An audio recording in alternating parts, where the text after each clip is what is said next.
On Tuesday, the Ravens closed one of the most remarkable chapters in franchise history, parting ways with head coach John Harbaugh after 18 seasons. And now, for the first time in nearly 2 decades, Baltimore is officially in the market for a new head coach. Now, this will not be a rushed process, and history tells us it won't be. The Ravens have been one of the most stable franchises in all of professional sports. In 30 seasons, they've had just 3 head coaches. The next hire will only be the 4th in team history. Just a reminder of how much weight this decision carries. Owner Steve Bisciotti, who built his business on identifying talent and leadership, will once again spearhead the search alongside the Ravens' executive leadership. While this job will be among the most desirable openings in the NFL, Baltimore is committed to doing this the right way, by being thorough. And that means casting a wide net.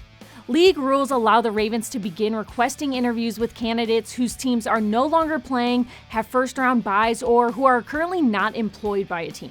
For candidates still coaching playoff teams, the timeline becomes more structured, with interview windows opening and closing based on how deep those teams advance. Early on, all interviews will take place virtually, with in-person meetings becoming an option once the divisional round of the playoffs concludes and candidate seasons are finished. And of course, the Ravens will adhere to the Rooney Rule, ensuring a diverse and inclusive interview process. But beyond the logistics, the most important takeaway is this: the Ravens are open-minded.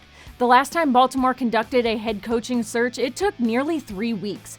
Brian Billick was let go at the end of December in 2007, and John Harbaugh wasn't hired until January 18th. Harbaugh was the 6th and final candidate interviewed, and at the time, he was far from a conventional choice. He had no head coach experience at any level. He wasn't an offensive or defensive coordinator. He wasn't an assistant head coach. He was a special teams coach from Philadelphia, relatively unknown on the national stage. And yet, that outside-the-box hire became the winningest coach from that entire candidate pool and in Ravens history.